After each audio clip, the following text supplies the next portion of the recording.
Welcome to all. स्वागत है आप सभी का R S sir YouTube channel पे। मतलब बड़ी प्रॉब्लम थी कि क्लास स्टार्ट नहीं हो रही थी। टीम ने फिर कुछ ऑब्वियस की कुछ सेटिंग होती है, उसमें कुछ प्रॉब्लम था तो उन्होंने देखा, फिर मैंने स्टार्ट किया। तो बड़ी प्रॉब्लम थी, एक बार ये लग रहा था कि स्टार्ट नहीं हो पाएगा, लेकिन फिर भी 2-3 मिनट हम लेट हो गए। क्लास में आ चुके हैं फुल ऑन फायर के साथ। आज स्टार्ट करने वाले हैं 1 डे की क्लास, तो बहुत ही जबरदस्त क्लास होने वाली है। अगर अपन यहां पे बात करते हैं, आज हमारा रहेगा सिलेक्शन बैच का लेक्चर नंबर 8, यानी सिलेक्शन बैच का लेक्चर नंबर 8 अगर अपन यहां पे स्टार्ट करते हैं आज, तो बहुत ही जबरदस्त क्लास होने वाली है आज की। सिलेक्शन बैच लेक्चर नंबर 8 आपका one dimensional motion part 1 discuss करेंगे। क्लास बहुत धमाकेदार होने वाली है। बस शर्त इतनी सी है कि आप फोकस करके रखिए अपने स्क्रीन पे, अपने कॉन्सेप्ट पे जो आपको यहां पे बताए जा रहे हैं। जिन बच्चों ने क्लास को भी शेयर नहीं किया है, इतना सा काम आपसे मैं करने के लिए बोलता हूं, ये काम आप कर दीजिए। एक बार क्लास को फटाक से शेयर कर दीजिए, मजा आ जाएगा जबरदस्त तरीके के साथ। फटाफट से एक बार क्लास को शेयर कर दें सभी बच्चे, फिर स्टार्ट करते हैं बेटा। Yes sir, good morning, thank you so much, love you all. आपका प्यार और सपोर्ट यूं ही मिलता रहे और यूं ही आप मेहनत करते रहिए, यूं ही मैं मेहनत करता रहूं और आपको आपका गोल मिले और मुझे मेरा गोल मिले। चलो मिलके करते हैं शुरुआत। 1 डायमेंशनल पार्ट 1 पहली क्लास। रेडी है सबके सब? तो देखिए स्टूडेंट, सबसे पहले आज का जो टॉपिक रहेगा इसमें हम डिस्कस कैसे करेंगे, नोट्स वगैरह आपको कैसे क्या बनाने, इसकी बात में मैं आगे आपसे करने वाला हूं। ठीक है, यहां पे नोट्स वगैरह आपको क्लास के दौरान आपको क्लास पे फोकस करना, क्लास पूरा सेव हो जाएगा। उसके बाद में आप क्लास को स्टार्ट करिए और अपने शॉर्ट नोट्स बनाइए। ठीक है, आधा घंटा आपको एक्स्ट्रा लगेगा, लेकिन आपके परफेक्ट नोट्स बन जाएंगे जो शॉर्ट में होंगे, लेकिन कॉन्सेप्ट पूरे यहां पे जो मैंने करवाए वो आपके नोट्स में होने चाहिए। ठीक है, तो चलिए सबसे पहले अपन यहां पे देख रहे हैं, जैसे डिस्टेंस की बात हो रही है, अभी आगे अपन डिस्प्लेसमेंट भी देखेंगे, समझेंगे बारीकी के साथ, फिजिक्स को फील करेंगे आज। ठीक है, तो सबसे पहले अपन यहां पे बात करते हैं डिस्टेंस की, दूरी की। सर ये क्या बात है? डिस्टेंस, दूरी को हम कैसे अंडरस्टैंडिंग में रख सकते हैं? भाई डिस्टेंस यानी इनिशियल और फाइनल जो पॉइंट है, वहां से मतलब इनिशियल पॉइंट जहां से आपने स्टार्ट किया है, वहां से जब आप फाइनल पॉइंट तक पहुंचे तो वहां पे रास्ते में किस पाथ से चलते हुए, किस रास्ते से चलते हुए वहां पे पहुंच रहे हो, उस पाथ की टोटल लेंथ है, उस पाथ की टोटल लंबाई, वही है आपका डिस्टेंस है। आप एक बार इस डायग्राम को देखिए, ये डायग्राम क्या कह रहा है? एक बंदा यहां पर है, ठीक है, और उसको यहां पॉइंट ए से स्टार्ट किया, उसने बिंदु ए से उसने स्टार्ट किया है और वो यहां पे बिंदु बी पर पहुंच रहा है। कहां पे पहुंच रहा है? बिंदु बी पे। तो यहां पे एक रेड लाइन आपको दिख रही है जो जिग-जैग यूं ऐसे घूमता हुआ आ रहा है, और एक बिल्कुल स्ट्रेट आपको ब्लू लाइन नजर आ रही है। जो स्ट्रेट लाइन आपका ब्लू यहां पे नजर आ रही है, ये वाली जो लाइन आपको नजर आ रही है वो है हमारा डिस्प्लेसमेंट, और ये जो रेड लाइन है वो ये जो घूमते हुए यहां पे जाके पहुंच रही है वो लाइन होगी हमारी डिस्टेंस। तो बहुत ही इंटरेस्टिंग कॉन्सेप्ट आपका डिस्टेंस और डिस्प्लेसमेंट का पहले ही हमने कंपैरिजन कर लिया है। अगर इनिशियल पॉइंट और फाइनल पॉइंट का सीधी दूरी अगर अपन निकालते हैं, डायरेक्ट डिस्टेंस निकालते हैं, तो वह डिस्प्लेसमेंट होता है। और टोटल अगर पाथ की लंबाई देखी जाए, टोटल पथ की लंबाई देखी जाए, पाथ का डिस्टेंस देखा जाए, तो हम उसको डिस्टेंस कह देंगे, दूरी कह देंगे। ठीक है, तो ये बेसिक जनरल सा एक कॉन्सेप्ट है, सभी बच्चों को पता होगा। किसी भी पथ की जो आपका रियल लेंथ है, टोटल लंबाई है, वास्तविक लंबाई है, वही उसकी दूरी कहलाती है। यह पथ का अभिलाक्षणिक गुण है, यह पथ के बारे में बताता है। आप पॉइंट ए से स्टार्ट होते हैं और पॉइंट बी पर पहुंचते हैं, पहला पाथ आपका। फिर आप पॉइंट ए से स्टार्ट होते हैं और बी पर पहुंचते हैं, यह आपका दूसरा पाथ। यानी किन्हीं भी दो बिंदुओं के बीच की दूरी का संबंध सदैव पथ से होता है। दो बिंदुओं के बीच की दूरी अगर आप निकाल रहे हो तो वह पथ पे डिपेंड कर रहा है कि पथ कैसा है, किस पथ से आप चल के आ रहे हो। ठीक है, आपको बी पर ही पहुंचना है, लेकिन आप यूं डायरेक्ट भी आ गए, तो भाई ये जो दूरी है ग्रीन वाली, ये दूरी थोड़ा सा कम होगी। तो ये पथ को, पाथ रास्ते पे डिपेंड कर रही है कि रास्ता कौन सा आपने चूज किया है पॉइंट ए से पॉइंट बी तक पहुंचने के लिए। सभी बच्चे एक बार कमेंट सेक्शन में जय हिंद लिख देंगे और एक जोश के साथ एक कॉन्सेप्ट पे फोकस करेंगे, एक एक बिंदु पे फोकस करेंगे जो यहां पर आपको बताई जा रही है। ठीक है बेटा, जय हिंद।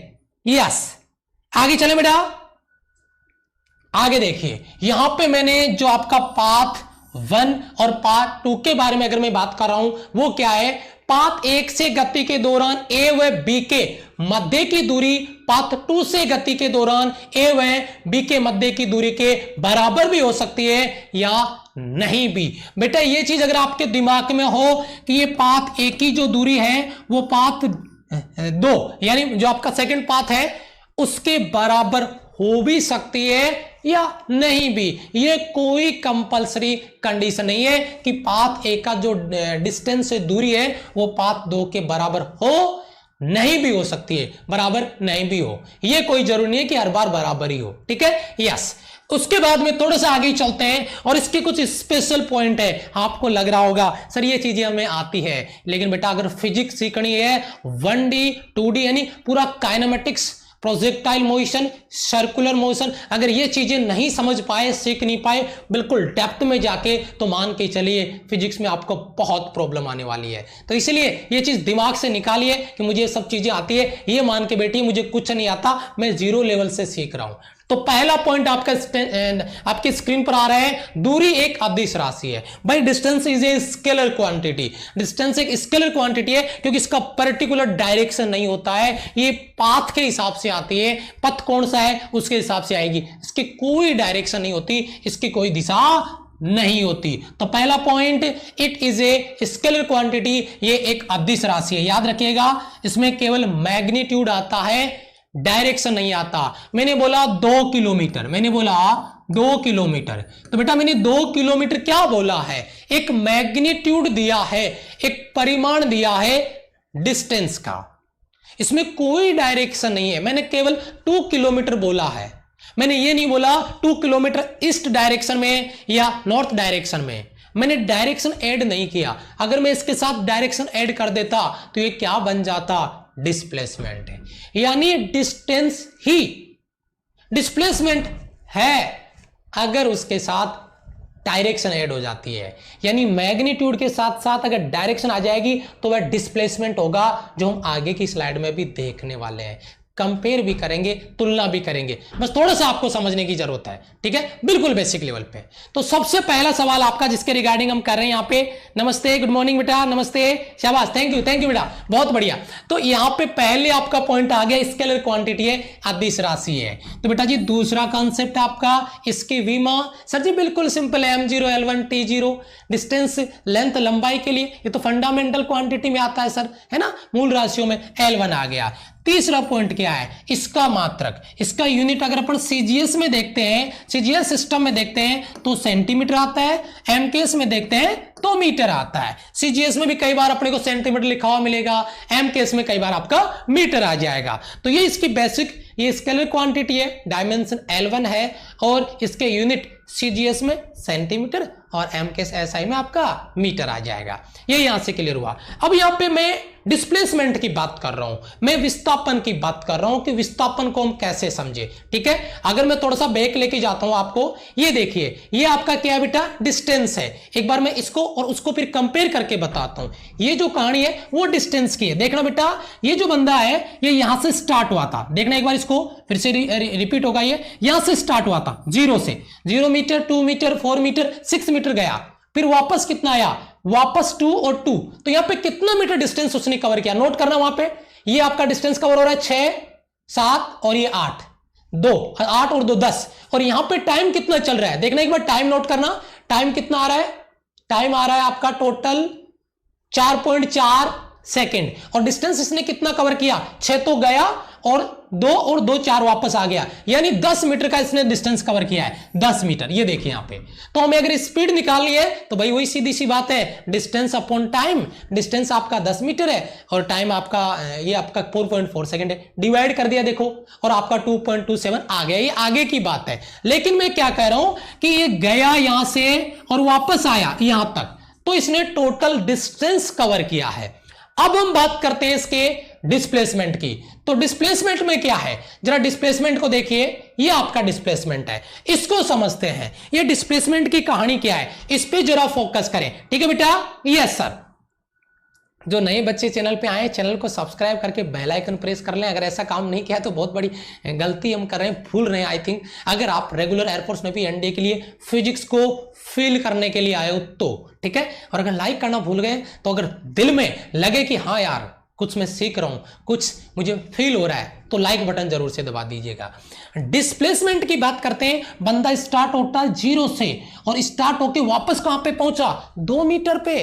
सर पिछली बार भी तो यही हो रहा था, ये 0 से 6 तक गया था और वापस 2 तक आया था, तो डिस्टेंस आया था 10 मीटर। लेकिन इस बार कुछ अलग हो रहा है। 0 से स्टार्ट होता है, 6 मीटर तक जाता है, वापस लौट के 2 मीटर पे आता है। तो इनिशियल पॉइंट और फाइनल पॉइंट के बीच में केवल दूरी है ये वाली दूरी जो कि 2 मीटर है। यानी इस बार डिस्प्लेसमेंट देखो केवल और केवल 2 मीटर है। पहले 6 तक गया, फिर वापस कम हो गया, 4 कम हो गया तो 2 ही बच गया। ये 2 मीटर आपका डिस्प्लेसमेंट है। ये देखिए, और डायरेक्शन दिया है इसने बेटा, डायरेक्शन दिया है इसने। राइट साइड में मान लो आगे बढ़ रहा है तो 2 मीटर का जो डिस्प्लेसमेंट है वो राइट साइड में आएगा। ये कहानी थी आपकी। मेरे हिसाब से यहां से कोई डाउट नहीं बेटा किसी बच्चे का, ठीक है बेटा? यस, आगे चले बेटा। यस, अभी देखिए अगला पॉइंट आता है डिस्प्लेसमेंट के रिगार्डिंग। अगर अपन कुछ बात करना चाहें तो वह क्या हो सकता है, क्योंकि डिस्प्लेसमेंट एक वेक्टर क्वांटिटी है, इसका डायरेक्शन होता है, तो अपन इसको कैसे सॉल्व कर सकते हैं तो थोड़ा सा समझते हैं। आपके नोट्स में आपको क्या नोट करना है वो समझिए। तो देखिए, किसी कण की अंतिम स्थिति यानी फाइनल स्टेज जो उसकी आती है वो का प्रारंभिक यानी इनिशियल पोजीशन से या इनिशियल पॉइंट के सापेक्ष स्थिति सदिश से विस्थापन कहलाता है। पोजीशन वेक्टर इनिशियल पॉइंट और फाइनल पॉइंट है, यानी उनके सापेक्ष जो सीधी दूरी है, जो स्टेट डिस्टेंस है, वही हमारा डिस्प्लेसमेंट कहलाता है। ये किसी बिंदु का अभिलाक्षणिक गुण है। क्या आप बात कर रहे हो? किसी पॉइंट के लिए प्रॉपर्टी है? यस, इनिशियल पॉइंट और फाइनल पॉइंट पोजीशन पे डिपेंड कर रहा है। और आप डिस्टेंस पढ़ रहे थे तो अभी मैंने अभी पीछे बताया था वो किसकी प्रॉपर्टी थी? वो पाथ की प्रॉपर्टी थी, वो रास्ते की प्रॉपर्टी थी, वो पाथ पे डिपेंड कर रहा था। ये इनिशियल और फाइनल पोजीशन पे डिपेंड कर रहा है। तो इन छोटी छोटी चीजों को फील करिएगा। ये किसी पॉइंट के लिए आता है प्रॉपर्टी, यानी विस्थापन अंतिम और प्रारंभिक स्थितियों पर निर्भर करता है। अगर मैं इसकी बात करता हूं, यहाँ पे प्रारंभिक और अंतिम स्थितियों पर डिपेंड कर रहा है, ये फाइनल और इनिशियल पोजीशन पे आपका डिपेंड करेगा। अगर आपको डिस्प्लेसमेंट निकालना है 2 पॉइंट के लिए तो वो डिस्प्लेसमेंट क्या आ जाएगा? विस्थापन मान लो आपको ए से बी पे पहुंचना है, ये मान लो आपका पॉइंट ए है और ये यहां पर आपका पॉइंट बी है। अगर आपको ए से बी पे पहुंचना है तो डिस्प्लेसमेंट कैसे निकालेंगे बेटा? अगर इसका 3D में निर्देशांक है तो उस कंडीशन में यहां पे मान लो आपका निर्देशांक है बेटा x2, यहां पे अपन इसको ले लिया a को और b को। अब x2 यहां पे आ जाएगा मान लो आपका x1, यहां पे आ जाएगा आपका y2, यहां पे आ जाएगा आपका y1, यहां पे आ जाएगा मान लो z2, यहां पे आ जाएगा आपका z1। इस प्रकार अपन इन दोनों बिंदुओं को लेंगे तो यहां पे क्या लिख देंगे? x2 minus x1 i cap direction, क्योंकि वेक्टर क्वांटिटी है। y2 minus y1 j cap, z2 minus z1 k cap. ये आप इसको निर्देशांक पद्धति में डायरेक्शन के अलोंग यहाँ पे अपन लिख सकते हैं, ठीक है? यस, क्लियर बेटा? बेटा क्लास पे फोकस करें, कमेंट में नहीं। सभी बच्चों से मेरा एक तहे दिल से रिक्वेस्ट रहेगा, अगर आप बेटा पढ़ने ही क्लास में आए तो पूरा फोकस अपनी पूरी एबिलिटी क्लास को अंडरस्टैंडिंग में लगाइए। आपका टाइम एक एक मिनट एक एक सेकेंड बहुत ज्यादा इंपॉर्टेंट है। जिस दिन आपको टाइम की वैल्यू समझ में आएगी उस दिन बहुत लेट हो जाएगी, तो प्लीज फोकस करें क्लास पे। तो देखिए यहां पे मैंने ये चीज नोट किया है, वही चीज जो पीछे वो यहाँ पे आपका इंग्लिश लैंग्वेज में मैंने डाल रखा है, देख सकते हैं। वही आपका डिफरेंस लिया है, ए बी वेक्टर बराबर x2 minus x1 i cap, y2 minus y1 j cap और ये z2 minus z1 k cap. अब देखिए ये डायग्राम है, जो इस डायग्राम से मैंने उसको दिखाया था आपको, कैसे जरा इसको समझिए।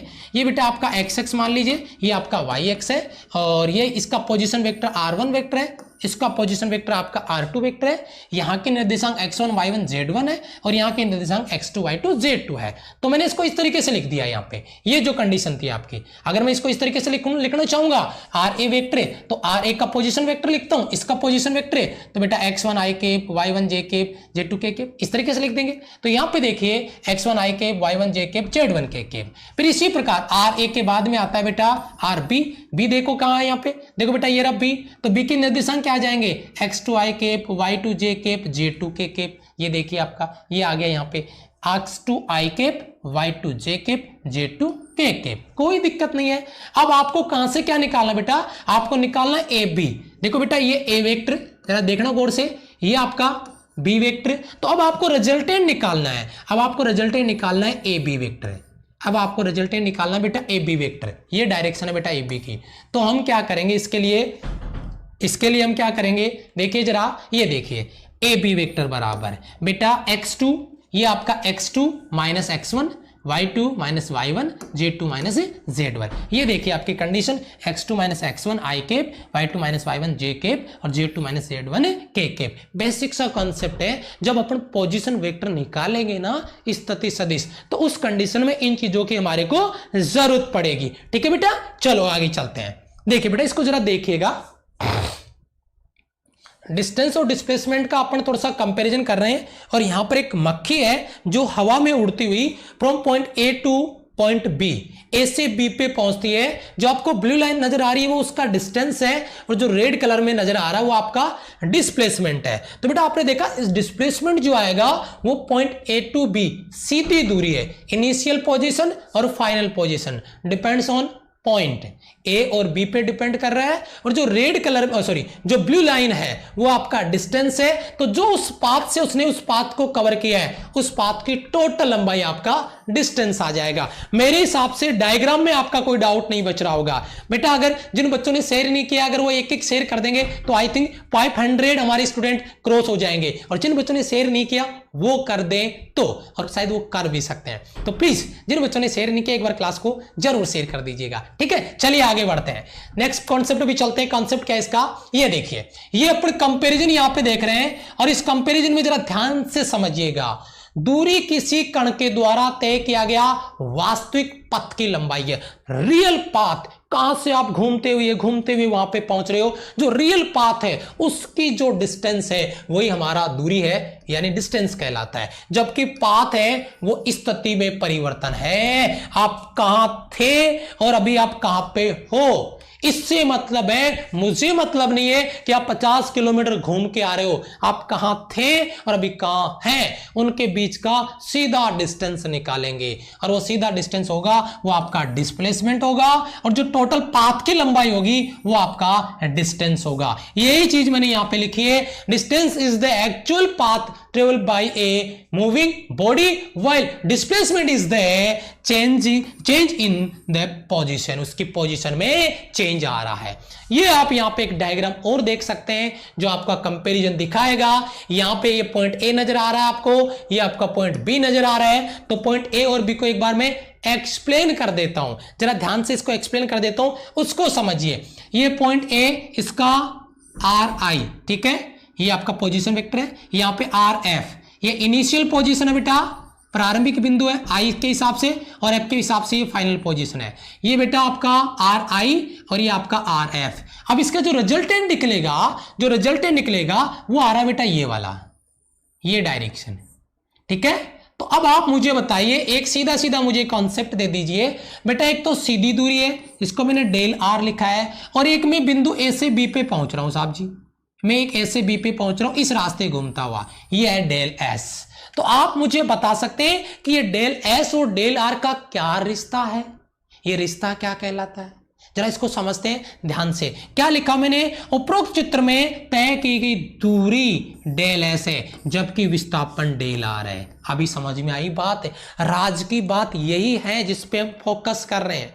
ठीक है, मेरा कहने का मतलब यह है कि डेल एस आपका डिस्टेंस है जो पाथ पे डिपेंड कर रहा है, और आपका डेल आर एक डिस्प्लेसमेंट है जो कि वेक्टर क्वांटिटी है। प्रैक्टिस भी होगा अभी क्लास में, टेंशन नहीं लो। ठीक है, तो ये पोजीशन यहां से अगर क्लियर है तो एक बार कमेंट में सभी बच्चे बता दीजिए, मैंने पोजीशन वेक्टर आपको दिखा दिया है। ओके, क्लियर है बेटा? यस, हाँ जी, अभी ओके? ओके बेटा, ओके, 1 सेकेंड, ओके, अभी ओके बेटा, देखिए जरा, अभी ओके, एक बार देखिए, आप चेक करिए, मेरे को भी बफरिंग हो गया था, अभी ओके है ना? हाँ ओके ओके, एक बार सभी कमेंट में ओके लिख दीजिए। अभी सभी कमेंट में ओके लिख दीजिए, ओके ओके यस, क्योंकि भी मेरे को भी बफरिंग नजर आया तो मैंने भी एकदम से नजर डाला इधर कि यहाँ क्या इशू हो गया। ठीक है, यस अभी ओके, थैंक यू बेटा।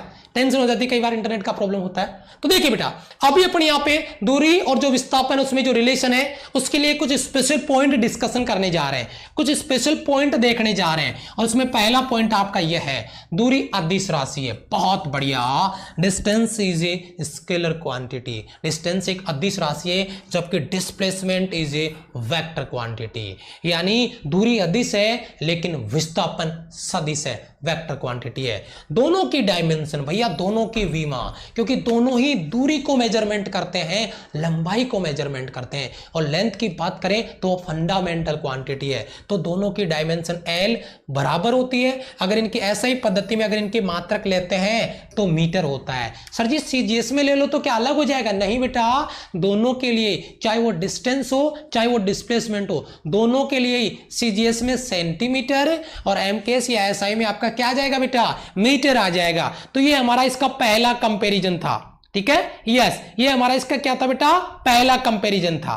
ठीक है, ओके यस। अभी दूसरे कंपैरिजन की बात करते हैं जो कि बहुत अहम है, आपको एग्जाम में इसका क्वेश्चन भी बना के पूछा है। अभी मैं भी आपको प्रैक्टिस कराऊंगा, क्लास के साथ साथ भी कुछ क्वेश्चन प्रैक्टिस होंगे जो पॉइंट से रिलेटेड होंगे ना, वहां से आपके बहुत सारे डाउट क्लियर होने वाले हैं। तो जरा इसको ध्यान दीजिएगा, मैंने क्या बोला है? विस्थापन का परिमाण। देखिए बेटा, मैग्नीट्यूड ऑफ डिस्प्लेसमेंट है, विस्थापन का परिमाण न्यूनतम संभव दूरी के बराबर होता है। क्या बात कर रहे हो सर? सर यही चीज हमारी को समझ नहीं आती है। आप मुझे ये बताइए, अगर मैं इस डायग्राम पे आपको लेके चलता हूं, इस डायग्राम पे लेके चलता हूं, तो बेटा जो डिस्टेंस है उसकी मिनिमम दूरी क्या है? उसका डिस्प्लेसमेंट। तो आप मुझे बताओ, जो विस्थापन है क्या वो दूरी से कभी बड़ा हो सकता है? यस और नो?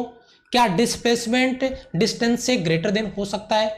कभी नहीं। हां, बराबर हो सकता है। अगर आप डायरेक्ट पॉइंट ए से बी पर पहुंचे तो वही आपका डिस्प्लेसमेंट है और वही आपका डिस्टेंस है, क्योंकि आपका स्टार्टिंग और इनिशियल और फाइनल पॉइंट जो है वो एक स्ट्रेट लाइन में है। तो जो आपका डिस्टेंस हुआ वही आपका डिस्प्लेसमेंट हुआ। तो उस कंडीशन में बराबर हो सकता है, नहीं तो हमेशा हमेशा फिर आपका जो डिस्टेंस है वो डिस्प्लेसमेंट से बड़ा ही होगा।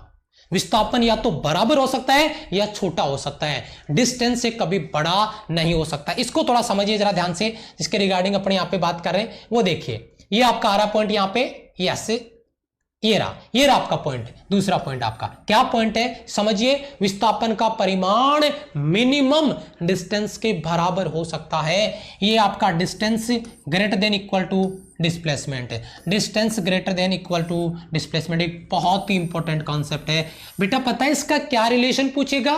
क्या रिलेशन पूछेगा यार? आपको रिलेशन पूछ लेगा वो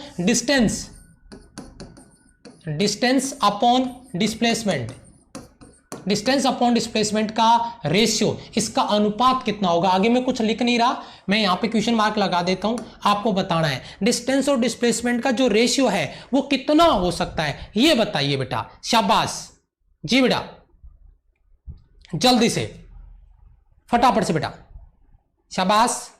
पता है सर? जल्दी बताइए, ये रेशियो कितना हो सकता है? Greater than 1, less than 1, equal 1? ठीक है, जल्दी बताइए। कमेंट भर जाना चाहिए सभी बच्चों का एक साथ। क्या बात है, देखो बहुत बढ़िया बेटा, बहुत बढ़िया। सब बच्चे एक एक लगा रहे हैं, सभी बच्चे एक एक लगा रहे हैं भाई, वाह बहुत बढ़िया, बहुत बढ़िया, शाबाश बेटा। ये रिलेशन आपको पता है, अगर डिस्टेंस अपॉन डिस्प्लेसमेंट आता है तो इसका relation greater than equal to 1 नहीं होगा क्या बेटा? ये आपका डिस्टेंस है, अगर इस डिस्प्लेसमेंट का मैं इधर भाग लगा देता हूं तो यार इधर क्या बचेगा? एक ही तो बचेगा। तो ये रिश्ता, ये चिन्ह आपको नजर नहीं आया? कहां खोए हो भाई मेरे? ये आपका distance upon displacement greater than equal to 1 होगा। और अगर इसका उल्टा बोल दूं मैं, गलत हो जाएगा बेटा एग्जाम में। यही छोटी छोटी गलतियां हमें रेक्टिफाई करनी है, बाकी तो हमें आता है। इसी का उल्टा कर देता हूं मैं आपका बेटा, डिस्प्लेसमेंट अपॉन डिस्टेंस कर देता हूं। ठीक है, डिस्प्लेसमेंट अपॉन डिस्टेंस कर देता हूं। तो इस बार डिस्प्लेसमेंट ऊपर आ गया, जो कि दूरी से छोटा या बराबर हो सकता है, देन उस कंडीशन में इसका अनुपात लेस देन इक्वल टू 1 या तो 1 हो सकता है या फिर 1 से भी छोटा होगा, क्योंकि इस बार विस्थापन ऊपर है और यहां मतलब डिस्प्लेसमेंट ऊपर है और यहां पर डिस्टेंस ऊपर है। ये छोटी छोटी चीजें जो हम गलत कर रहे हैं ना, या इन्हीं को फोकस करना है, यही रेक्टिफाई करनी है बेटा। बाकी जो मेरे सोल्जर उनको सब आता है, लेकिन ये जो छोटी छोटी चीजें जिनकी वजह से उनका सिलेक्शन रुक रहा है, कट ऑफ क्लियर नहीं कर पा रहे हैं, यही हमें दूर करनी है। तो मेरे हिसाब से ये आपका पॉइंट नंबर 2 आपका सभी का क्लियर हो गया होगा। ठीक है, अब बात करते हैं पॉइंट नंबर 3 की। दो बिंदुओं के बीच गति में अगर 2 पॉइंट है, उनके बीच के डिस्टेंस में विस्थापन का एक ही मान होता है, जबकि दूरी के एक से अधिक वैल्यू हो सकती है। बेटा ये लॉजिक कुछ समझ में आया? मैं एक बार बता देता हूं बेटा। ये आपका पॉइंट ए है और ये आपका पॉइंट बी है। पॉइंट ए और बी का ये बेटा आपका डिस्टेंस है। क्या बेटा? डिस्टेंस है। ठीक है, अब मैं बात कर रहा हूं डिस्प्लेसमेंट की। अब मैं बात कर रहा हूं बेटा डिस्प्लेसमेंट की। तो बेटा डिस्प्लेसमेंट आ रहा है ये। ठीक है, ये आपका डिस्प्लेसमेंट है। अब आप मुझे ये बताइए, क्या डिस्टेंस की एक ही कंडीशन पॉसिबल है क्या? नहीं, चाहे जितनी स्थितियां बन सकती है, वो कैसे भी घूमता हुआ यहां पे पहुंच सकता है, इधर से घूमता हुआ यहां पे आए, चाहे जितनी स्थितियां बन सकती है। यानी डिस्टेंस चाहे जितनी हो सकती है 2 पॉइंट के बीच में, लेकिन डिस्प्लेसमेंट ओनली एक ही कंडीशन है। सर यहां से सवाल क्या बनेगा? बेटा यहां से सवाल बनेगा राइट और रॉन्ग स्टेटमेंट वाले क्वेश्चन बनेंगे, और आपने किए भी है, मैंने प्रैक्टिस भी करवाई है। राइट और रॉन्ग स्टेटमेंट वाले क्वेश्चन यहीं से बनते हैं, इन्हीं क्वेश्चनों को लेकर वो बनाते हैं थ्योरी का पार्ट, और वहां पे जब आपके डेप्थ में कॉन्सेप्ट क्लियर होते हैं तभी आप वो क्वेश्चन सॉल्व कर पाते हो। ठीक है बेटा? यस। अभी चलते हैं थोड़ा सा आगे बेटा। देखिए पॉइंट नंबर आपका 4, किसी भी कण के लिए दूरी समय के साथ बढ़ने के साथ साथ कभी भी घट नहीं सकती है। क्या आप बात कर रहे हो? टाइम के साथ साथ हमेशा डिस्टेंस हमेशा इंक्रीज करेगा। डिस्टेंस टाइम के साथ हमेशा इंक्रीज करेगा, डिक्रीज नहीं करेगा। डिस्टेंस कभी नेगेटिव नहीं होता है। ये बहुत ज्यादा इंपॉर्टेंट चीजें हैं जो आपको अपने दिमाग में परमानेंट करनी है। ध्यान दीजिए क्या कि किसी भी मोशन वाले पार्टिकल के लिए एक ही जगह खड़ा है तो भाई उसमें कहां से डिस्टेंस आएगा? मोशन तो होना ही चाहिए ना। तो गतिमान किसी कण के लिए डिस्टेंस है, दूरी है, वो टाइम के साथ बढ़ने के साथ साथ कभी भी घट नहीं सकती है, जबकि विस्थापन घट सकता है, विस्थापन बढ़ सकता है। विस्थापन में कमी का मतलब है वस्तु का प्रारंभिक स्थिति की ओर जाना। मैं आपको बहुत बैक लेके जाऊंगा थोड़ा सा और आपको बताऊंगा अभी एक डायग्राम से। ये देखिए बेटा, ये डिस्प्लेसमेंट है। आप मुझे यहां से एक बार एक चीज क्लियर करके दीजिए। ये यहां से स्टार्ट हो रहा था, 6 तक जा रहा था, यहां तक जा रहा था, विस्थापन बढ़ के 6 मीटर, लेकिन ये वापस आ गया, यहां पे आके रुक गया। तो ये इसका इनिशियल पॉइंट और ये फाइनल पॉइंट। तो बताओ डिस्प्लेसमेंट 6 मीटर होने के बाद देखना आप 6 मीटर हो गया डिस्प्लेसमेंट, वापस डिक्रीज कर रहा है, ये 2 मीटर हो गया डिस्प्लेसमेंट। यानी डिस्प्लेसमेंट टाइम के साथ साथ घट सकता है, नेगेटिव आ सकता है। लेकिन नेगेटिव आने का मतलब क्या है कि ये बढ़ रहा था, मतलब स्टार्टिंग पॉइंट से दूर जा रहा है। लेकिन देखिए ये स्टार्टिंग पॉइंट से दूर जा रहा था तो विस्थापन बढ़ रहा था। ये देखिए दूर जा रहा है, 6 मीटर पे आया, घूम गया और वापस कहां पे पहुंच गया? 2 मीटर पे। इसका मतलब ये हुआ कि वो वापस अपने इनिशियल पॉइंट की तरफ जा रहा है, अपने प्रारंभिक बिंदु की तरफ जा रहा है। यही है आपका रियल में डिस्प्लेसमेंट का फील। मेरे हिसाब से समझ में आ रहा होगा। फुल एंजॉय करना है बेटा क्लास को। लाइक बटन दबाना भूल गए, दबा दीजिएगा। कमेंट में एक बार जरूर बता दीजिएगा। ठीक है? यस। चलो बेटा आगे चलते हैं। यस, देखिए वो पॉइंट आपका डिस्कस कर रहे थे, ये वाला पॉइंट। ये चीज मेरे हिसाब से पॉइंट नंबर 4 क्लियर है बेटा। डिस्टेंस कभी भी गति करने वाले कण के लिए घट नहीं सकता है, ऋणात्मक नहीं हो सकता, हमेशा पॉजिटिव होगा, बढ़ेगा। लेकिन डिस्प्लेसमेंट है समय के साथ घट भी सकता है, यानी कम भी हो सकता है, उसमें कमी भी आ सकती है। और यहां पे कमी का मतलब है कि वो पार्टिकल अपने वापस इनिशियल पॉइंट की तरफ जा रहा है, अपने प्रारंभिक बिंदु की तरफ जा रहा है, तो उसकी वो डिस्टेंस यानी डिस्प्लेसमेंट कम होती हुई जा रही है, घट रही है। मेरे हिसाब से पॉइंट नंबर 4 बहुत ही जबरदस्त पॉइंट था जो आपने क्लियर कर लिया है। ठीक है बेटा, पॉइंट नंबर 4 सभी का क्लियर हो गया। थैंक यू बेटा। यस, पॉइंट नंबर आपका ये हो गया आपका 4। पॉइंट नंबर 5 यहाँ पे देखिए क्या आ रहा है, उसके रिगार्डिंग बात कर रहे हैं। किसी गतिमान कण के लिए दूरी कभी भी ऋणात्मक या शून्य नहीं हो सकती है। सर ये तो पीछे वाले क्वेश्चन के साथ लिंक कर दिया आपने। बिल्कुल, ये चीज बहुत बेटा, ये क्वेश्चन फिर से बोल रहा हूं, राइट और रॉन्ग स्टेटमेंट में ये सवाल ही मिलेंगे आपको, ये कॉन्सेप्ट ही मिलेंगे आपको। नोट करके रखिए मेरी बात को, किसी भी बुक को उठाओगे एग्जाम में क्वेश्चन यहीं से बनेगा, ठीक है। अगर राइट और रॉन्ग स्टेटमेंट की बात करें तो बेटा किसी भी जो मोशन में पार्टिकल है उसके लिए डिस्टेंस कभी भी ऋणात्मक या जीरो नहीं हो सकती। हाँ, मोशन में होना चाहिए, गति में होना चाहिए, जीरो नहीं हो सकता। जबकि डिस्प्लेसमेंट शून्य विस्थापन का मतलब है वस्तु अपनी प्रारंभिक स्थिति में आ चुकी है, विस्थापन जीरो हो सकता है। यहां से कोई ऑब्जेक्ट मोशन करना स्टार्ट करता है पॉइंट ए से और वो घूम फिर के वापस पॉइंट ए पे ही पहुंच गया, तो इसका डिस्प्लेसमेंट कितना है बेटा, इसका डिस्प्लेसमेंट जीरो हो सकता है, इसका विस्थापन जीरो हो सकता है। लेकिन दूरी कभी भी ऋणात्मक या डिस्टेंस कभी भी नेगेटिव या जीरो नहीं हो सकती है। ये दोनों चीजें आपके दिमाग में होनी चाहिए।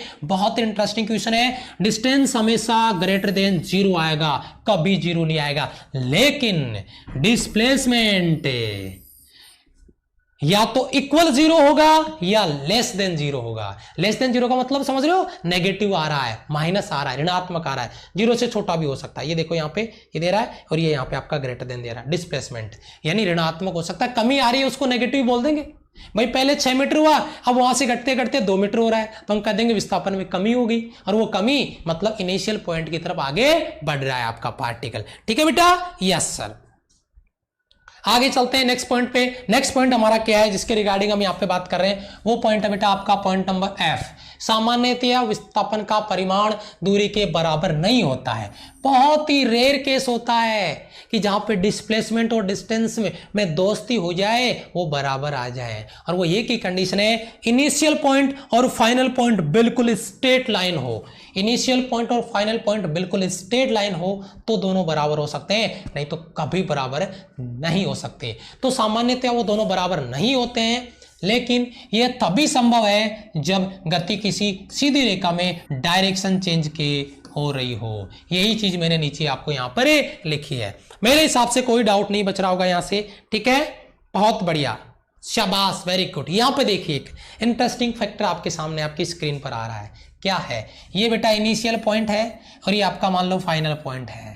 अब आप मुझे ये बताइए यहां पे डिस्टेंस कितना है। अगर मैं ए से बी पे जा रहा हूं तो यहां पे मेरे जाने का पाथ ये है। रास्ता बेटा ये नहीं है, इधर एरो नहीं लगाया मैंने, ये रास्ता नहीं है मेरा जाने का। मेरा जाने का रास्ता ये वाला, देखो एरो कहां पे लगा रखा है, जहां पे एरो लगा रखा है ना, वही हमारा रास्ता है जिसके रिगार्डिंग हम यहाँ पे बात कर रहे हैं। तो मैं ए से बी पे जा रहा हूं इस रास्ते, तो मेरा डिस्टेंस कितना होगा, मेरी दूरी कितनी होगी? दूरी होगी बेटा हाफ सर्कल का डिस्टेंस, यानी उसकी अर्ध परिधि, वृत्त की आधी परिधि, यानी पाई आर। क्लियर बेटा, ये डिस्टेंस हो गया। अब बात करते हैं डिस्प्लेसमेंट की, विस्थापन की। अगर बेटा ये इसका सेंटर है और ये इसकी अगर रेडियस आर आपको यहाँ पे नजर आ रही है, तो बेटा ये आर और ये भी क्या हो जाएगा बेटा आर, तो ये टोटल डिस्टेंस कितना हो जाएगा बेटा 2r। और ये टोटल डिस्टेंस सीधी दूरी है, ये इनिशियल पॉइंट है और ये फाइनल पॉइंट है, तो ये इसका डिस्प्लेसमेंट हो गया, विस्थापन हो गया। तो ये विस्थापन आपका यहाँ से यहाँ तक की सीधी दूरी दिया गया जिसके रिगार्डिंग अपन यहाँ पे बात कर रहे हैं। मेरे हिसाब से कोई डाउट आपका नहीं रहा होगा। डिस्टेंस आपका पाई आर और विस्थापन आपका 2r। बेटा अगर कोई पार्टिकल एक सर्कल में यहां से इस पॉइंट से स्टार्ट होके, पॉइंट ए से स्टार्ट होके पॉइंट बी पर पहुंचता है, ठीक है, बी पर नहीं पहुंचता, अच्छा ए से बी पर पहुंचता है और वापस फिर ए पर आ जाता है, यानी स्टार्टिंग पॉइंट यहां से स्टार्ट हुआ और घूम फिर के वापस यहीं पे आ गया। स्टार्टिंग पॉइंट भी यही है और एंडिंग पॉइंट ये भी यही है। तो सबसे पहले तो आप मुझे इसका डिस्टेंस बताओ और उसके बाद में इसका डिस्प्लेसमेंट मुझे कमेंट सेक्शन में चाहिए। डिस्टेंस और डिस्प्लेसमेंट दोनों कमेंट में बता दो फटाफट से, जल्दी से। फिर एक न्यूमेरिकल करवाता हूं मैं आपको, फिर एक न्यूमेरिकल कराता हूं फटाफट से, जल्दी से। मैं थोड़ा सा पानी पी लेता हूं।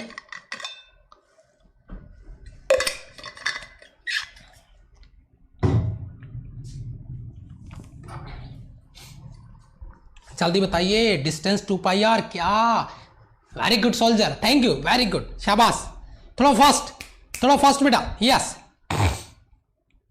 वेरी गुड बेटा, वेरी गुड, बहुत अच्छे बहुत अच्छे बहुत अच्छे, शाबाश, वेरी गुड। डिस्प्लेसमेंट बेटा, डिस्प्लेसमेंट, डिस्प्लेसमेंट जीरो। डिस्टेंस आपका 2 पाई आर, पूरे एक वृत्त की परिधि, अगर आर त्रिज्या है तो इसकी, अगर आर रेडियस है तो। और अगर डिस्प्लेसमेंट की बात करें तो जीरो, क्योंकि इनिशियल पॉइंट और फाइनल पॉइंट दोनों क्या है, एक ही है, जिसके रिगार्डिंग हम यहाँ पे बात कर रहे हैं। ये आपका कॉन्सेप्ट आ रहा है। सर लगे हाथ एक एग्जाम्पल भी निपटा लेते हैं, मजा आ जाएगा जबरदस्त कॉन्सेप्ट के साथ। एक एग्जाम्पल आपकी स्क्रीन पर आ चुका है। निम्न में से कौन सा या कौन से ग्राफ संभव नहीं है? आपको ग्राफ दिया गया है, इसमें से कौन सा ग्राफ है जिसको बनाना पॉसिबल नहीं है, जिसके लिए ग्राफ नहीं बनेगा? जल्दी से बताइए बेटा, फटाफट से। यस, अभी भी डिस्टेंस डिस्प्लेसमेंट कर रहे हैं? यस, ओके, जल्दी बताइए। डिस्टेंस 2 पाई आर, डिस्प्लेसमेंट ये। अगला सवाल आपकी स्क्रीन पर आ गया बेटा। यस, वेरी गुड बेटा, जल्दी बताइए। बहुत ही बढ़िया, जल्दी बताइए बेटा। बहुत ही बढ़िया, बहुत ही बढ़िया, बहुत ही बढ़िया, शाबाश। कौन सा ग्राफ पॉसिबल नहीं है? बेटा फंस गए जाल में, बेटा जाल में फंस गए। बहुत तगड़ा वाला जाल बिछाया गया है यहाँ पे, बहुत तगड़ा वाला जाल बिछाया गया है, बहुत ही तगड़ा वाला जाल बिछाया गया है, बहुत तगड़ा। बेटा फंस गए। अभी मैंने एक लॉजिक दिया था, उसी लॉजिक की बात हो रही है। मैंने अभी लॉजिक दिया था, डिस्टेंस हमेशा, अगर ऑब्जेक्ट मोशन में, तो डिस्टेंस हमेशा टाइम के साथ साथ बढ़ेगा, कभी डिक्रीज नहीं कर सकता, कभी घट नहीं सकता। हाँ, डिस्प्लेसमेंट घट सकता है, टाइम के साथ साथ डिक्रीज कर सकता है। और वही कॉन्सेप्ट बच्चे गलती कर गए, वही कॉन्सेप्ट बच्चे गलती कर गए। यस, ऑप्शन सी नहीं, option A will be right answer. बेटा बहुत जहरीला सवाल है, जहर उगलता सवाल है, जबरदस्त वाला। कैसे, समझिए जरा इसको ध्यान से। बेटा ये देखो, ग्राफ किसके बीच में है? डिस्टेंस और टाइम के बीच में। यानी टाइम इंक्रीज होगा तो टाइम के साथ साथ ग्राफ भी इंक्रीज होना चाहिए था। यहां से लेके यहां तक टाइम बढ़ रहा था तो डिस्टेंस भी बढ़ रहा था, लेकिन यहां पे ऐसा क्या हुआ, कौन सा आंधी तूफान बाढ़ आ गया था यहां पे कि भाई टाइम तो बढ़ रहा है लेकिन डिस्टेंस घट रहा है, और यहां आते आते डिस्टेंस भैया जी जीरो हो गया। ये कौन सा पोजीशन है भैया? डिस्प्लेसमेंट तो घटते देखा है, डिस्टेंस कभी नहीं घटता है, और इसने डिस्टेंस को टाइम के साथ साथ डिक्रीज किया है। अब बताओ, लॉजिक समझ में आया? अगर मजा आया क्वेश्चन को देख के, दिमाग में उबाल आया कि यार क्या, मैंने तो ये चीज सोची नहीं, जबकि अभी अभी मैंने पीछे कॉन्सेप्ट बताया था थ्योरी वाला, और मैंने कहा था अभी क्वेश्चन कराऊंगा, फोकस करना, लेकिन बहुत सारे बच्चे गलती कर गए। सर दूसरा ग्राफ बताओ। बेटा डिस्टेंस और ये टाइम, डिस्टेंस के साथ मतलब टाइम के साथ साथ डिस्टेंस इंक्रीज कर रहा है, बिल्कुल पॉसिबल है। यस, राइट है, ये तो पॉसिबल है, संभव है। ये ग्राफ आपका संभव नहीं है, ये पॉसिबल नहीं है, गलत है। उसके बाद बेटा ये देखो किसके बीच में ग्राफ है? सर जी डिस्प्लेसमेंट, और ये क्या है? टाइम। टाइम के साथ साथ विस्थापन बढ़ता है और फिर टाइम के साथ साथ वापस विस्थापन जीरो। यस, हो सकता है डिस्प्लेसमेंट जीरो हो सकता है, अगर इनिशियल और फाइनल पोजीशन दोनों एक ही हो तो ये कंडीशन पॉसिबल है। Yes, agree. यस, दूसरा सवाल हो गया, दूसरा तीसरा पॉइंट हो गया। चौथा पॉइंट देखिए, किसके बीच में? डिस्प्लेसमेंट और टाइम। ये तो हम बात कर ही चुके हैं कि डिस्प्लेसमेंट टाइम के साथ हमेशा इंक्रीज करेगा, तो भैया हिला दिया ना ग्राफ वाले क्वेश्चन ने, पूरा टोटल दिमाग डिस्टर्ब हो गया। बहुत अच्छा क्वेश्चन था, सच्ची बता रहा हूं, इसको मैं कहता हूं ना, यहां पे हाथ आए तो समझ जाना, बाप लेवल क्वेश्चन है ये। ठीक है, चलो आगे चलते हैं, आगे चलते हैं क्वेश्चन पे। और एक और क्वेश्चन आपकी स्क्रीन पर आता है, जरा इसको ध्यान से देखिएगा, मजा आ जाएगा। बहुत ही जबरदस्त क्वेश्चन आपका, शाबाश, जल्दी देखिए बेटा। नेक्स्ट क्वेश्चन आपका स्क्रीन पर। ओ, डिस्प्लेसमेंट था, बस यही तो था, यही तो पता नहीं कर पाए कि ग्राफ किसके बीच में है। यस, ग्राफ किसके बीच में है?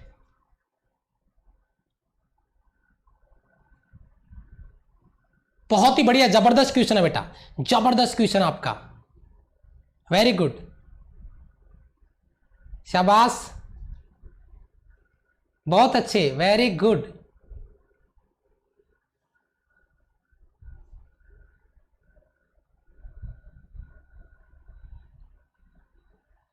ये सवाल जबरदस्त फंसाएगा आपको।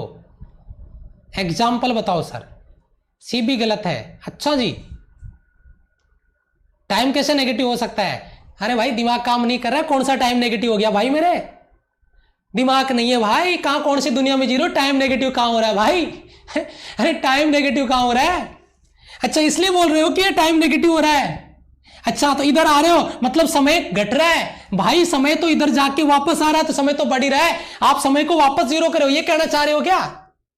नहीं, डिस्प्लेसमेंट आपको जीरो करना है। आप मुझे ये बताओ, ये पॉइंट स्टार्टिंग पॉइंट है, यहां से हम स्टार्ट होके वापस यहीं आ गए तो आपके हिसाब से तो टाइम जीरो हो गया। हाँ जी टाइम जीरो हो गया ना, मतलब टाइम था ही नहीं। अगर अपन स्टार्टिंग पॉइंट से स्टार्ट होके वापस वहीं पहुंच जाए तो टाइम तो जीरो हो गया। यस बेटा, कौन सी फिजिक्स पढ़ रहे हो हैं? ये कैसे हो सकता है भाई? मेरे सवाल पे फोकस करो, अगले पे। अगला सवाल है बहुत ही जबरदस्त, मजा आ जाएगा भैया, बहुत ही बढ़िया, वेरी गुड। सुपर क्वेश्चन आपकी स्क्रीन पर है, बहुत ही बढ़िया।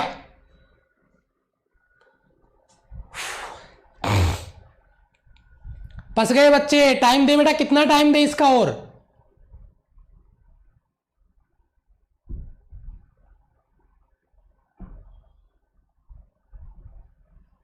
डायरेक्ट क्वेश्चन है यार, शाबाश। ऑप्शन ए, बहुत से बच्चे ए पे आ रहे हैं, शाबाश। देखो बेटा इतना टाइम मिलेगा इस सवाल में, इससे ज्यादा टाइम आपको नहीं दिया जा सकता। बेटा देखिए इसको समझिए, कॉन्सेप्ट क्या है, जरा इस पे फोकस करें। कॉन्सेप्ट ये है बेटा, एक वृत्त, एक सर्कल है और ये सर्कल है और ये इसका आपका सेंटर है, और ये मान लो यहाँ पे कोई परिधि है, पॉइंट ए है, और यहाँ पे आपका चौथाई दूरी चल रहा है ना बेटा।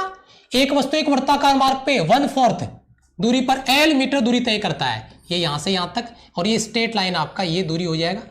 कहां पे आ गया भाई, कौन सी स्लाइड आ गई बीच में? ये देखिए यहां से। तो अब आप मुझे ये बताइए, ये जो आपका डिस्टेंस है, ये आपका सेंटर आ गया, ये जो दूरी है ये A और ये आपका पॉइंट B। अगर अपन AB निकालते हैं तो AB तो हमारा क्या बेटा, डिस्प्लेसमेंट। तो कोई मुझे इसका AB बताएगा बेटा? अगर ये दूरी R है, ये दूरी R है, तो भाई सीधी सी बात है, इसका कर्ण कितना हो जाएगा, डायगोनल कितना हो जाएगा यार, √2R। क्या ये बेसिक सी सवाल नहीं कर पाए आप? √2R डिस्प्लेसमेंट आ गया। अब आप यार डिस्टेंस निकालना है, डिस्टेंस क्या आएगा बेटा, कहां से कहां तक, ये दूरी बेटा A से B की दूरी, और ये दूरी क्या होगी बेटा, अगर मैं इसको, ये आपका डिस्प्लेसमेंट हो गया, अगर मैं डिस्टेंस बोलूं तो इसको डिस्टेंस ही लिख देता हूं मैं, है ना, ये डिस्टेंस और ये आपका डिस्प्लेसमेंट, ये आपका डिस्प्लेसमेंट है, ठीक है। तो डिस्टेंस कितना होगा बेटा? बेटा पूरे वृत्त की परिधि कितनी होती, 2πr, लेकिन ये पूरे वृत्त का 1/4 यानी चौथा हिस्सा है। तो भाई मुझे क्या करना है, मुझे तो भाई पार्ट 4 का मतलब डिवाइड कर देना है।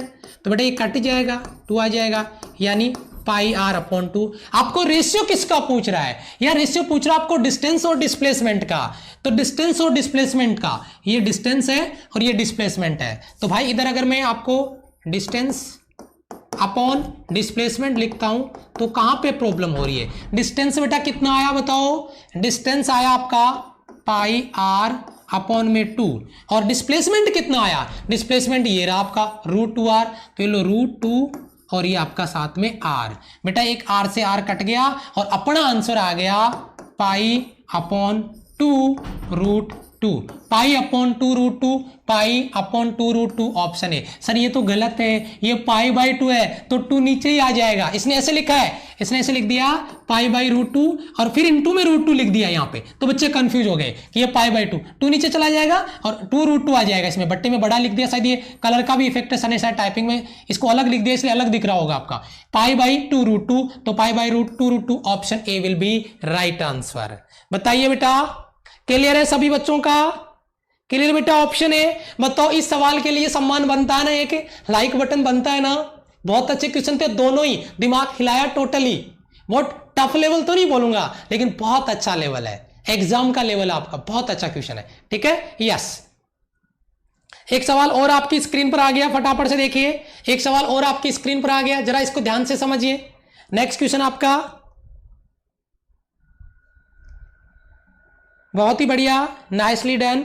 यस सर, यस सर, बहुत बढ़िया, वेरी गुड, बहुत ही बढ़िया। एक वृद्ध व्यक्ति 40 मीटर त्रिज्या के एक अर्धवर्ताकार मार्ग पे सुबह टहलने जाता है। यदि वह मार्ग के एक छोर से दूसरे छोर तक जाता है तो व्यक्ति द्वारा तय की गई दूरी व विस्थापन होगा। जल्दी सोल्व करें बेटा, जल्दी सोल्व करें, यस जल्दी सोल्व करें, जल्दी सोल्व करें बेटा, yes.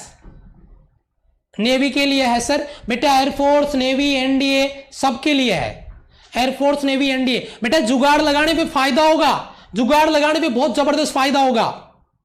First question, time distance कैसे, टाइम ओ है तो बट डिस्टेंस कैसे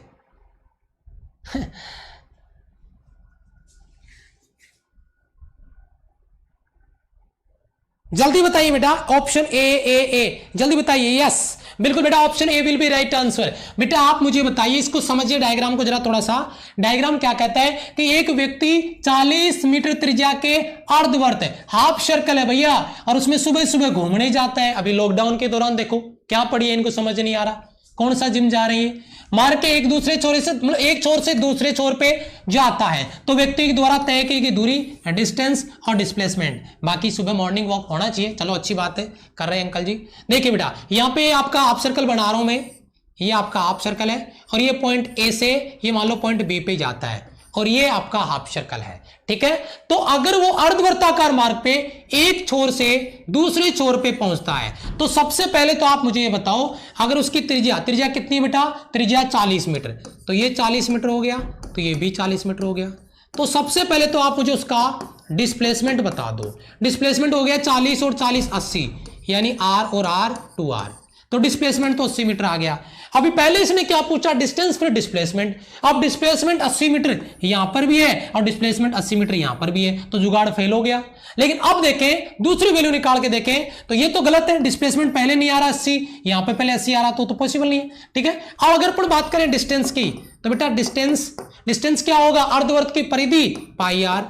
अगर पाई आर की बात करते हैं तो भाई अर्धवृत्त की परिधि पाई का वैल्यू अपन रखते थे 22/7, और आर का वैल्यू कितना बेटा, आर का वैल्यू आ रहा आपका 40 मीटर है, तो 40 काट लो बेटा इसको, पूरा तो नहीं कटेगा, ये हो जाएगा 0, 4 दूनी 8, और ये आपका 4 दूनी 8, ठीक है, बटा 7, पूरा डिवाइड नहीं होगा, ये आपका डिवाइड हो जाएगा यहां पे 1, 18, 14 और 40, 7 पंजे 35, और ये कुछ आएगा 5 50 लगभग 7, 125.7 लगभग यहां पे दिया 126। तो ऑप्शन ए ये तो आपका डिस्टेंस है और ये आपका डिस्प्लेसमेंट है। बताओ डाउट क्लियर है बेटा, सभी बच्चों का डाउट क्लियर है बेटा, सभी बच्चों का डाउट क्लियर है बेटा, यस सभी बच्चों का डाउट क्लियर है यहां से, ओके बेटा क्लियर है बेटा, एंजॉय किया क्लास को बेटा। जुलाई में तैयार रहिए, हिसाब कुछ नहीं है, हिसाब कुछ ही नहीं है। कल ही मेरे पास एक बच्चे का ऑडियो आया था, मेल किया था एक बच्चे ने ऑडियो, मुझे नाम याद नहीं रहा उसका, तो वो भी यही पूछ रहा था, लेकिन वो कह रहे हैं कि हम एग्जैक्ट डेट अभी नहीं बता सकते, अभी पीएसएल पे काम कर रहे हैं वो, और पीएसएल के बारे में आपको नोटिफिकेशन वगैरह मिल रहा है कि नहीं है। तो वो बच्चे को ये बोल रहे हैं कि उस ऑडियो में कि हम पीएसएल पे भी काम कर रहे हैं, लेकिन जून फर्स्ट वीक आपको बोला है, तो जून फर्स्ट वीक में आपको अपडेट दे देंगे। बच्चा बोलता है कि सर जून में तो एग्जाम नहीं हो जाएगा ना, 20-25 दिन तो कम से कम दोगे, बोला बिल्कुल इतना मिलेगा। अगर आपको 5 जून को भी नोटिफिकेशन देते हैं वो एग्जाम का, तो जून में एग्जाम नहीं होगा, जुलाई में ही होगा। और एग्जाम कभी भी हो, अगर आपने प्रिपरेशन करके रखी है, तो लापरवाही कर रहे हो तो चाहे जुलाई में हो, चाहे अगस्त में हो, चाहे जून में हो, कोई फर्क नहीं पड़ना है, क्योंकि पेपर तो वैसे ही क्लियर नहीं होना है। और अगर मेहनत कर रहे हैं तो भाई पेपर कल लो, परसों लो, जून में लो, जुलाई में लो, आप अपनी प्रिपरेशन कंटिन्यू रखिए। और मेरे जो सोल्जर हैं वो कभी प्रिपरेशन से भागने वाले नहीं है, डेली प्रैक्टिस करवा रहा हूं मैं अनअकैडमी फ्री प्लेटफॉर्म पे। सुबह 8 से 9 मॉक टेस्ट होता है, शाम को 6 से 7 टॉपिक वाइज रिवीजन होता है। आज अपने टॉपिक डिस्कस किया था वेव मोशन, आज शाम को 6 बजे अनअकैडमी पे, 6 PM पे, शाम को 6 बजे 6 PM पे आपका यहां पे देखिए, शाम को 6 बजे 6 PM शाम को 6 बजे। अगर मैं यहां पे बात करता हूं, देखिए 6 PM पे, 6 PM शाम को 6 बजे यहां पे हम आपका जो वेव मोशन है उसका प्रैक्टिस करेंगे टॉपिक वाइज। तो ये टॉपिक एक बार पढ़ के आना, तैयार करके आना, बहुत अच्छे से मजा आएगा। सुबह 8 बजे मॉक टेस्ट होता है, 350 पे टॉप 500 करवा रहा हूं मैं, 350 पे। ये दोनों क्लासें फ्री है, तीनों क्लासें फ्री है भाई, जो बच्चे ज्वाइन करना चाहे ज्वाइन करें ना। ये सुबह की है, लिंक वीडियो के डिस्क्रिप्शन में दिया हुआ है, फॉलो आप ही को करना पड़ेगा, मेहनत आप ही को करनी पड़ेगी, प्रैक्टिस आपको करने के लिए आना पड़ेगा क्लास में। डाउट मैं क्लियर करूंगा, ठीक है बेटा, ओके बेटा, ठीक है। चलो बेटा मिलते हैं कल वाली क्लास में, मजा आ गया बेटा। मजा आ गया सच्ची में? लाइक बटन दबाना भूल गए, दबा देना। नए आए हो तो सब्सक्राइब कर लेना। और यार अगर दिल में थोड़ा सा भी सुकून मिला है, खुशी मिली है ना, तो उसके नाम एक शेयर जरूर कर देना। मिलता हूं मैं आपसे इसी जोश के साथ नेक्स्ट वीडियो में, तब तक के लिए जय हिंद। हाँ, सैटरडे संडे को क्लास ऑफ रहेगी, तैयार है ना? मंडे को मिलेंगे। Thank you so much, love you all, bye bye.